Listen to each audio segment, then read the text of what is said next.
Hello नमस्कार, मैं हूं कुंदन और आप देख रहे हैं केसी बुंडू यानी कि नॉलेज कैंपस बुंडू का यूट्यूब चैनल। तो आज हम लोग झारखंड में जो बीएड की प्रवेश परीक्षा होने वाली है उसके एग्ज़ाम पैटर्न पे और साथ ही साथ उसके टीचिंग एप्टीट्यूड के कुछ प्रश्नों पर चर्चा करने वाले हैं। ठीक है, उससे पहले मैं यहाँ पे आप सबको बता दूँ कि झारखंड में जो बीएड की एंट्रेंस एग्ज़ाम होने वाली है उसमें क्वेश्चन का सेक्शन जो रहेगा यानी परीक्षा पैटर्न वो किस प्रकार से आने वाली है, यानी कितने कितने क्वेश्चन आने वाले हैं प्रत्येक सेगमेंट से। तो देखिए, सबसे पहला रहेगा इंग्लिश।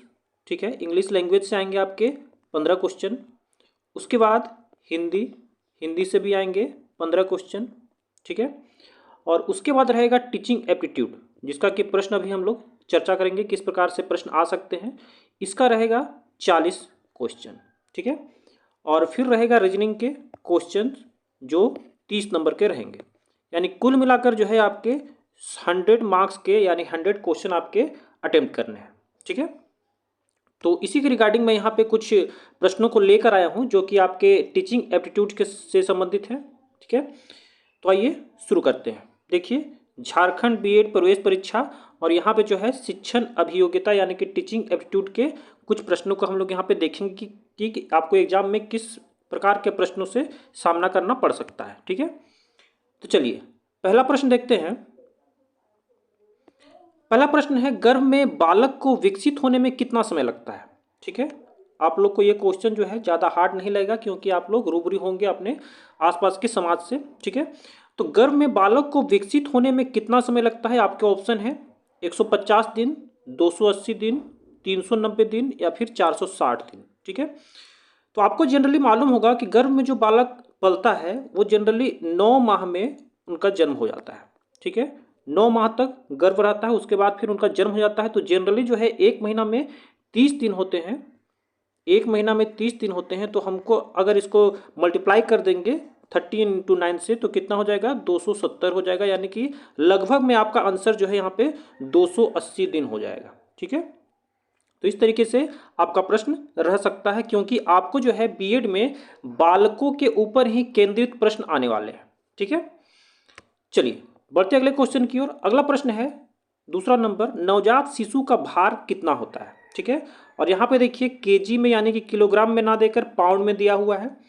तो 6 पाउंड, 7 पाउंड, 8 पाउंड या फिर 9 पाउंड। ठीक है, तो जनरली नवजात शिशुओं का जो वजन होता है वो होता है 7 पाउंड का।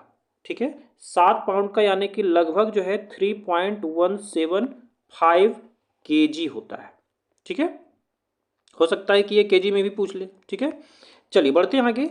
अगला क्वेश्चन है तीसरा नंबर, एक 5वीं कक्षा के छात्र की कक्षा रूटीन में होने चाहिए। ठीक है, तो क्या होने चाहिए उससे रिलेटेड यहाँ पे ऑप्शन है आपका, देख सकते हैं। प्रत्येक 45 मिनट के 3 पीरियड, प्रत्येक 45 मिनट के 4 पीरियड, प्रत्येक 45 मिनट के 5 पीरियड, या फिर चौथा नंबर है 1 घंटे से अधिक नहीं। ठीक है, तो यहाँ पर जो है इसका सही आंसर हो जाएगा प्रत्येक 45 मिनट के 5 पीरियड। ध्यान दीजिएगा, एक 5वीं कक्षा के छात्र का जिक्र किया जा रहा है और इसके लिए जो है वो बहुत अच्छा रूटीन जो है यहाँ पर बनाया जाएगा। तो प्रत्येक 45 मिनट के 5 पीरियड हो जाएंगे। ठीक है, चलिए अगला क्वेश्चन है चौथा नंबर, खिलौनों की आयु कहा जाता है पूर्व बाल्यावस्था को, उत्तर बाल्यावस्था को, शैशवावस्था को या फिर ये सभी। ठीक है, तो खिलौने खेलने की जो आयु कही जाती है, खिलौने खेलने की जो आयु वो पूर्व बाल अवस्था के काल को मानी जाती है। ठीक है, बाल अवस्था को देखिए यहाँ पे 2 प्रकार में डिवाइड किया जाता है, पूर्व बाल्यावस्था और उत्तर बाल्यावस्था। तो जो खिलौना खेलने की जो आयु है ये पूर्व बाल्यावस्था में मानी जाती है। ठीक है, चलिए बढ़ते हैं आगे। अगला क्वेश्चन है, बाल विकास का क्या अर्थ है। तो बाल विकास का क्या अर्थ है, आपके ऑप्शन देखिए। बालक की लंबाई, मोटाई तथा चौड़ाई में विकास, दूसरा है बालक का बौद्धिक व मानसिक विकास, तीसरा है बालक का सर्वांगीण विकास और चौथा है बालक का विकास होना। ठीक है, तो बाल विकास का सही अर्थ इस प्रश्न में यानी इनके ऑप्शन में वो हो जाएगा बालक का सर्वांगीण विकास, यानी कि ओवरऑल डेवलपमेंट। उसमें आपका शारीरिक और मानसिक सारा कुछ आ जाएगा। ठीक है, तो बाल विकास का सही अर्थ क्या हो जाएगा, बालक का सर्वांगीण विकास। चलिए बढ़ते हैं आगे। अगला है क्वेश्चन, उत्तर बाल्यावस्था में बालक भौतिक वस्तुओं के किस आवश्यक तत्व में परिवर्तन समझने लगता है। ठीक है, और आपके ऑप्शन है द्रव्यमान यानी कि मास जो वेट होता है, अगला है द्रव्यमान और संख्या, तीसरा है संख्या, और चौथा है द्रव्यमान, संख्या और क्षेत्र। तो उत्तर बाल अवस्था, देखिए बाल अवस्था को दो प्रकार में डिवाइड किया गया था। पहला है पूर्व बाल अवस्था। तो पूर्व बाल अवस्था जो है ये खिलौना खेलने की उम्र को माना जाता है। ठीक है, उत्तर बाल अवस्था में उसका थोड़ा सा बुद्धि का विकास होता है। तो इसका सही आंसर हो जाएगा द्रव्यमान, संख्या और क्षेत्र, यानी अपने आसपास के क्षेत्र को भी समझने लगता है। तो इस तरीके से इसका सही आंसर हो जाएगा द्रव्यमान, संख्या और क्षेत्र को समझने लगता है। ठीक है, चलिए अगला है राम खिलौनों को तोड़ता है और उसके पूर्वजों, सॉरी यहाँ पे गलत हो गया है, ये होगा पूर्वजों। ठीक है, उसके पूर्वजों को देखने के लिए अलग अलग कर देता है। आप क्या करेंगे? आपके ऑप्शन है उस पर हमेशा नजर रखेंगे, दूसरा उसके जिज्ञासु स्वभाव को प्रोत्साहित करेंगे और उसकी ऊर्जा को सही दिशा में संचालित करेंगे, तीसरा उसे समझाएंगे कि खिलौनों को तोड़ना नहीं चाहिए, और चौथा है राम को खिलौनों से कभी भी नहीं खेलने देंगे। ठीक है, तो इसका सही आंसर हो जाएगा ऑप्शन नंबर बी। ठीक है, यानी जो भी देखिए इस प्रकार के जो भी बच्चे आप लोग देखे होंगे छोटे टाइम में किसी भी खिलौने को तोड़ देते हैं या फिर खोलते हैं और उसको जानने का प्रयास करते हैं कि अंदर में क्या है, ये किस प्रकार से बना है, किस प्रकार से कार्य करता है, तो हम लोग क्या करेंगे उसके जिज्ञासु स्वभाव को और भी ज़्यादा प्रोत्साहित करेंगे कि अरे वाह तुमने बहुत अच्छा काम किया है। ठीक है, और साथ ही साथ उसको और भी इस तरीके से आगे बढ़ाने का काम करेंगे, यानी कि उसको सही ऊर्जा और सही दिशा में संचालित करेंगे। ठीक है, यानी कि उसको कभी भी डेमोलाइज करने का कोशिश नहीं करेंगे। चलिए बढ़ते अगला क्वेश्चन। देखिए अगला है विकास का तात्पर्य क्या है, और इसका ऑप्शन देखिए है वह प्रक्रिया जिसमें बालक परिपक्वता की ओर बढ़ता है, दूसरा बालक के शरीर में बढ़ोतरी होना, तीसरा बालक की बुद्धि में वृद्धि होना, और चौथा उपरोक्त सभी। तो देखिए इस प्रकार के क्वेश्चन में आपको एक से ज्यादा ऑप्शन सही होते हुए नजर आएंगे, तो इस कि ऐसे प्रश्नों को आपको ध्यान से बनाना है। देखिए विकास का सही तात्पर्य क्या है, तो विकास और वृद्धि में थोड़ा सा अंतर है।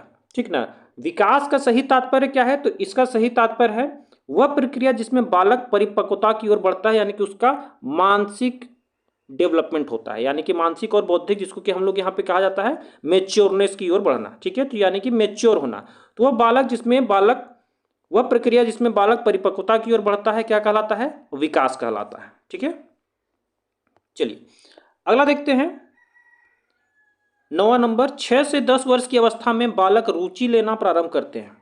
आपके ऑप्शन है धर्म में, शरीर में, यौन संबंधों में, या फिर विद्यालयों में। तो 6 से 10 वर्ष की आयु में आप लोग अंदाजा लगा सकते हैं कि 6 से 10 वर्ष की आयु का जो बच्चों का जो मानसिक विकास होगा वो किस प्रकार से होगा। तो इसका सही आंसर हो जाएगा ना ही वो धर्म में इंटरेस्ट लेगा, ना ही शरीर में, ना ही यौन संबंधों में, वो किस में इंटरेस्ट लेगा? विद्यालय में। ठीक है, तो इसका सही आंसर हो जाएगा विद्यालय में इंटरेस्ट लेगा। ठीक है, चलिए बढ़ते हैं आगे।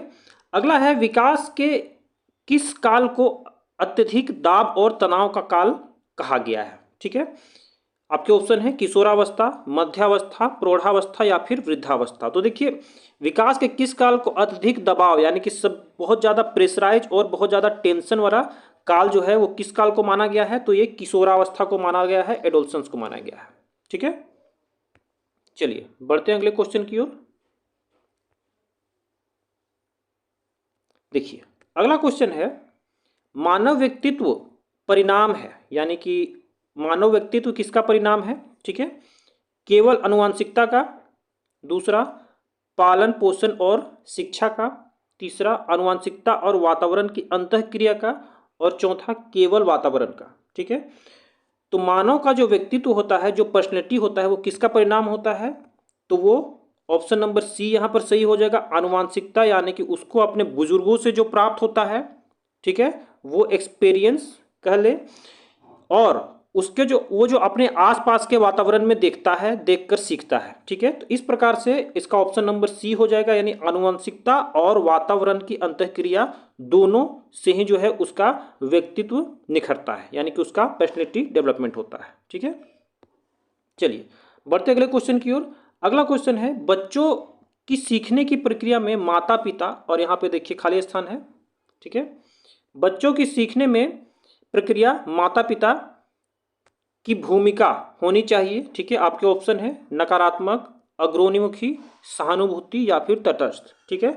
तो बच्चे अगर सीखने की प्रक्रिया में हैं तो माता पिता को ये चाहिए कि वो उनको आगे बढ़कर और भी प्रेरित करें, ठीक है, और उनको आगे बढ़ाने का काम करें। तो इसका सही सीधा सीधा अर्थ हो जाएगा अग्रोन्मुखी होना, ठीक है। तो माता पिता अगर अग्रोन्मुखी होते हैं तो जो है बच्चे में सीखने की ललक, सीखने की चाहत और ज़्यादा बढ़ जाती है, ठीक है। तो इसका ऑप्शन नंबर बी जो है ये सही हो जाएगा। नकारात्मक तो नहीं होना चाहिए, क्योंकि अगर नकारात्मक होंगे तो बच्चे सीख नहीं पाएंगे। सहानुभूतिपूर्ण यानी कि आपको उसका दयालुता का भाव नहीं दिखाना है कि अरे भैया मेरा छोटा बच्चा है तो हम सिखा रहे हैं, इस प्रकार से नहीं, यानी सहानुभूति नहीं दिखाना है, ठीक है। और तटस्थ नहीं रहना है, यानी कि एक ही स्थान पे तटस्थ नहीं रहना है कि जाओ भैया अपने से सीखो, जो सीखना है सीखो, ठीक है, ऐसे भी नहीं रहना है।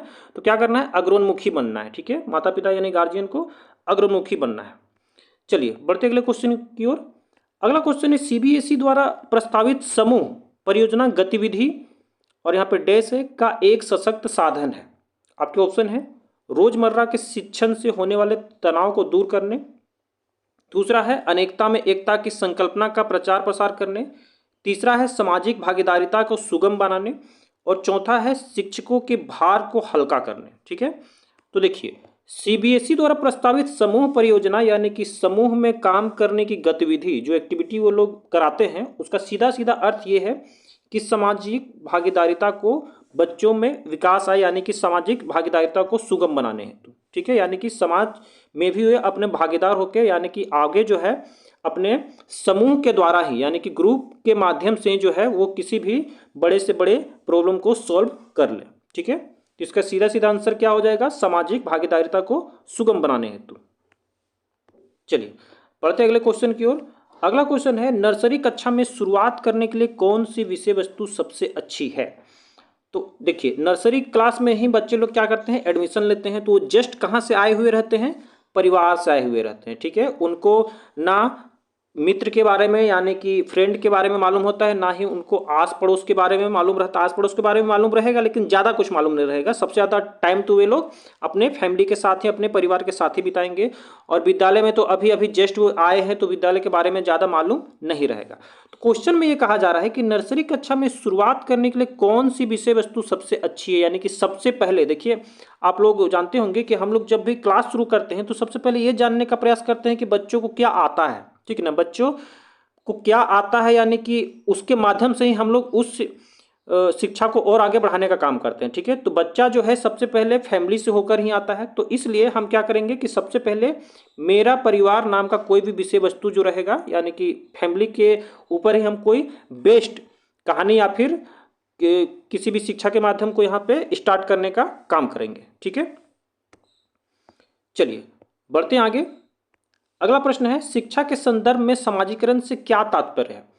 तो समाजीकरण मानदंडों का सदैव अनुपालन करना, दूसरा है अपने सामाजिक मानदंड बनाना, तीसरा है समाज में बड़ों का सम्मान करना, और चौथा है सामाजिक वातावरण में अनुकूलन और समायोजन। तो देखिए शिक्षा के संदर्भ में समाजीकरण से तात्पर्य यही है कि हम जो है सामाजिक वातावरण में अनुकूलन और समायोजन दिखा सके, ठीक है।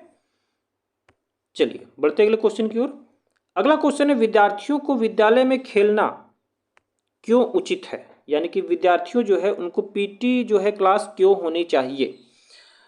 तो यह उन्हें शारीरिक रूप से सशक्त बनाएगा, दूसरा यह शिक्षकों के लिए काम आसान करेगा, तीसरा यह समय बिताने में सहायक होगा, और चौथा यह सहयोग एवं शारीरिक संतुलन का विकास करेगा, ठीक है।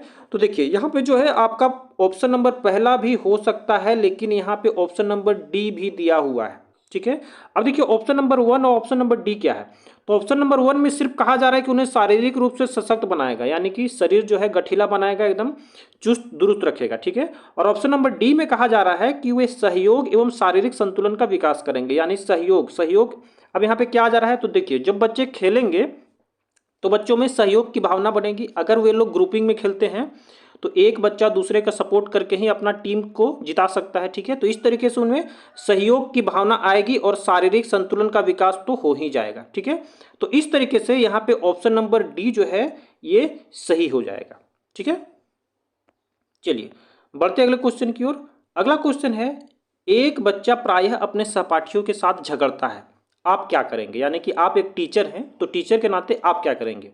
पहला ऑप्शन है आप बच्चों को सजा देंगे, दूसरा है आप बच्चे को विद्यालय से निकाल देंगे, और तीसरा है आप कारण पता लगाने का प्रयास करेंगे तथा उसे परामर्श देंगे, और चौथा है आप उसके माता पिता से शिकायत करेंगे। तो देखिए एक बात मैं आपको बता दूं, अगर आप टीचर बनने जा रहे हैं तो आपको कभी भी नेगेटिव रोल प्ले नहीं करना है, ठीक है? आपके बच्चों की नज़र में बुरा नहीं बनना है, ठीक है? नेगेटिव रोल प्ले नहीं करना है। तो इसलिए इसका सही आंसर क्या हो जाएगा? ऑप्शन नंबर सी, आप कारण पता लगाने का प्रयास करेंगे तथा उससे परामर्श देंगे, यानी कि उसे समझाने का काम करेंगे, ठीक है? चलिए बढ़ते अगले क्वेश्चन की ओर। अगला क्वेश्चन है क्वेश्चन नंबर 18, समाजीकरण वह प्रक्रिया है जिसे बच्चे व वयस्क सीखते हैं परिवार से, विद्यालय से, श्रेष्ठ जनों से, या फिर इन सभी से। तो देखिए समाजीकरण जो है वो बहुत बड़ी यानी व्यापक प्रक्रिया है, वो कोई छोटी मोटी यानी एक ही जगह से आप सीख के जो है समाजीकरण को नहीं समझ सकते हैं, समाज को नहीं समझ सकते हैं। तो इसलिए जो है इसका ऑप्शन क्या हो जाएगा? ऑप्शन नंबर डी, यानी कि आपको समाजीकरण सीखने के लिए, ठीक ना, आपको परिवार से भी हेल्प लेना पड़ेगा, आपको विद्यालय से भी हेल्प लेना पड़ेगा, और आपको अपने बड़े बुजुर्गों से भी हेल्प लेना पड़ेगा, ठीक है? तो इसलिए जो है इसका सीधा सीधा ऑप्शन क्या हो जाएगा? ऑप्शन नंबर डी, यानी कि इन सभी से, ठीक है? चलिए बढ़ते अगले क्वेश्चन की ओर। अगला क्वेश्चन है, शतरंज तथा कार्ड को निम्न में से किस में वर्गीकृत किया जा सकता है? लड़ाई वाला खेल, बौद्धिक खेल, प्रैक्टिकल यानी कि प्रायोगिक खेल, या फिर गतिमान खेल। तो देखिए शतरंज और कार्ड अगर आपने खेला होगा तो उसमें आपका दिमाग लगता है, ठीक है? आपका मानसिक स्तर का विकास होता है। तो इसलिए जो है यहाँ पे मानसिक स्तर तो नहीं दिया है, तो उसी का पैरेलल एक वर्ड यहाँ पे दिया गया है, बौद्धिक खेल, ठीक है? ये बौद्धिक खेल है। चलिए बढ़ते अगले क्वेश्चन की ओर। अगला क्वेश्चन है, बालक के समाजीकरण हेतु शिक्षा का क्या कार्य है? शिक्षक व बालकों में सहयोग विकसित करना, संस्कृति के हस्तांतरण, तीसरा वैज्ञानिक व तकनीकी प्रगति से अवगत कराना, और चौथा है ये सभी। तो देखिए बालक के समाजीकरण हेतु शिक्षा का क्या कारण है, यानी कि शिक्षा क्यों दिया जाता है बालकों के समाजीकरण हेतु, ठीक है? तो इसका सीधा सीधा आंसर क्या हो जाएगा? ये सभी, यानी कि शिक्षक व बालकों में सहयोग विकसित करना, दूसरा संस्कृति के हस्तांतरण, यानी कि संस्कृति जो है आगे बढ़ा दिया जाए, ठीक है? अपने जो बुजुर्गों से विरासत में जो हमें मिली है उस संस्कृति को आगे बढ़ाया जाए, तीसरा वैज्ञानिक और तकनीकी प्रगति से अवगत कराना, ठीक है? तो सभी प्रकार से जो है यहाँ पे बालकों में समाजीकरण हेतु शिक्षा का ये सभी कार्य हो जाते हैं, ठीक है? चलिए बढ़ते अगले क्वेश्चन की ओर। अगला क्वेश्चन है, एक अध्यापक को सामाजिक मूल्यों के प्रति जागरूक क्यों होना चाहिए? ठीक है, तो एक अध्यापक जो है वो सामाजिक मूल्यों के प्रति जागरूक क्यों रहना चाहिए? ठीक है, अगर आप एक अध्यापक बन जाते हैं, शिक्षक बन जाते हैं तो। चलिए ऑप्शन पे विचार करते हैं। तो ऑप्शन नंबर ए है जिससे वह नेता बन सके, ठीक है। बी जिससे वह समाज को दिशा दे सके। सी जिससे वह समाज की धरोहर को जीवित रख सके। और डी जिससे वह छात्रों को मूल्यों का सही ज्ञान दे सके। ठीक है, अब देखिए इसमें भी आपको क्वेश्चन मैच होते हुए नजर आएंगे, सॉरी ऑप्शन मैच होते हुए नजर आएंगे, यानी कि एक से ज़्यादा ऑप्शन आपको ऐसा लगेगा कि ये सही हो सकता है। तो देखिए यहाँ पे मैं आपको बता दूं कि अध्यापक जो है वो सामाजिक मूल्य, ठीक है, यानी कि सोशल जो वैल्यूज है उनके प्रति जागरूक इसलिए होना चाहिए क्योंकि जिससे वह समाज की धरोहर को जीवित रख सके, यानी कि समाज की जो धरोहर जो है, जो उसको विरासत में मिली है, हम लोग को विरासत मिली है, हम इसको जो है आगे ले जाने का काम कर रहे हैं। ठीक है, तो वो जो है वो सिर्फ इस बेसिस पे ही आगे बढ़ सकती है कि हम लोग सामाजिक मूल्यों के प्रति जागरूक रहेंगे तभी। ठीक है, तो इसका सीधा सीधा आंसर क्या हो जाएगा, जिससे वह समाज की धरोहर को जीवित रख सके। चलिए बढ़ते अगले क्वेश्चन की ओर। अगला क्वेश्चन है परिवार एक साधन है, और इसका देखिए ऑप्शन है अनौपचारिक शिक्षा, औपचारिक शिक्षा, गैर औपचारिक शिक्षा और दूरस्थ शिक्षा का प्रश्न पत्र का सही रूप है। ठीक है, चलिए तो यहाँ पर जो इसका सही आंसर हो जाएगा, हालांकि ये वाला थोड़ा सा मैं यहाँ टाइपिंग जो है गलत हो गया है, ये वाला इस प्रश्न का में आना चाहिए था। ठीक है, इसको नेग्लिजिबल मान के चलिए। ठीक है, चलिए तो अनौपचारिक शिक्षा, औपचारिक शिक्षा, गैर औपचारिक शिक्षा या फिर दूरस्थ शिक्षा। तो परिवार जो साधन है ये अनौपचारिक शिक्षा का साधन है। देखिए फैमिली में आपको कोई भी फॉर्मेलिटी वाला एजुकेशन नहीं मिलता है, ठीक है। अब यहाँ पे आप बोलिएगा कि यहाँ पे अनौपचारिक शिक्षा भी है और गैर औपचारिक शिक्षा है, अब इसमें भी क्या डिफरेंस है। तो देखिए औपचारिक शिक्षा और गैर औपचारिक शिक्षा ये आपको स्कूल में प्राप्त होगी, ठीक है, लेकिन अनौपचारिक शिक्षा जो है ये आपको स्कूल में प्राप्त नहीं होगी, ठीक है। ये आपको फैमिली या फिर बाहर कहीं भी आपको प्राप्त होती है, जो कि आप सीख जाते हैं, ठीक है, ऑटोमेटिकली सीख जाते हैं।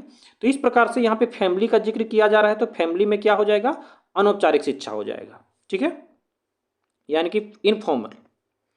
चलिए अगला चलते हैं। अगला प्रश्न है, प्रश्न पत्र का सही रूप क्या है।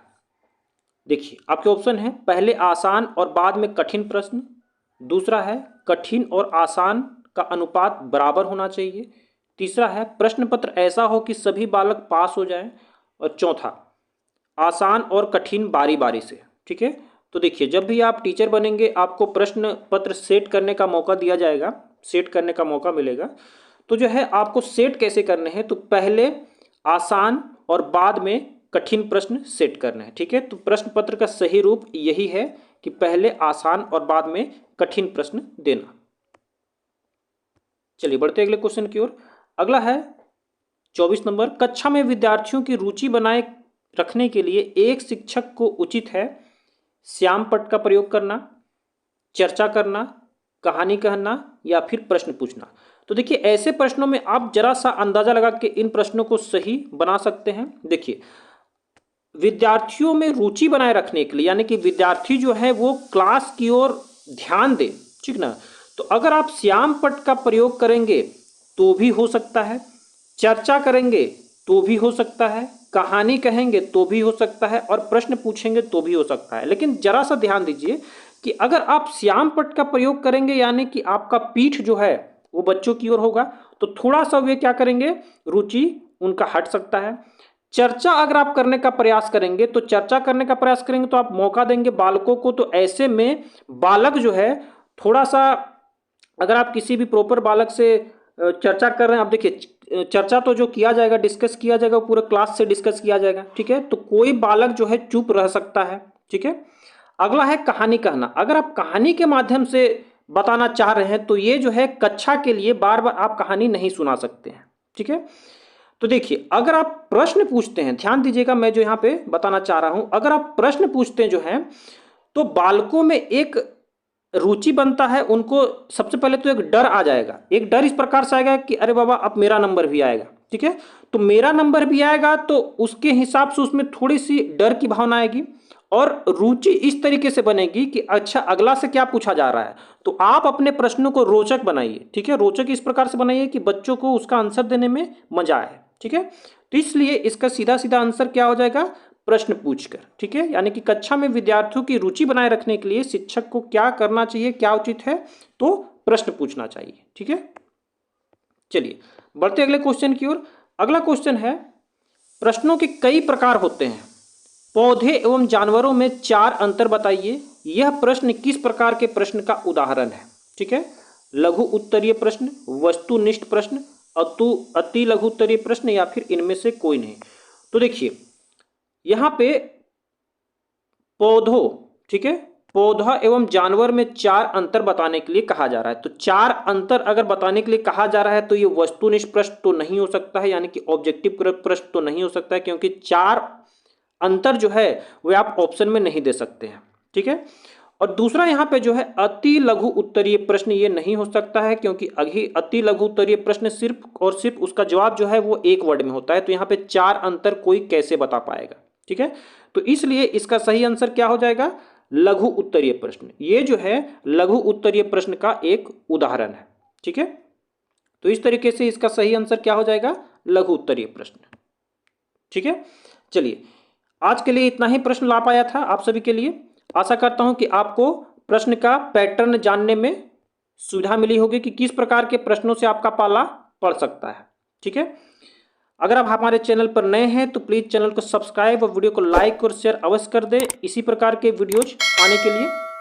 अन्य अगले दिन में मैं फिर से इस प्रकार के प्रश्न को लाने का कोशिश करूंगा आप सभी के लिए। तब तक आप सभी लोग अपने स्तर से झारखंड बीएड एंट्रेंस एग्जाम की तैयारी करते रहें। आज के लिए इतना ही करते हैं। धन्यवाद।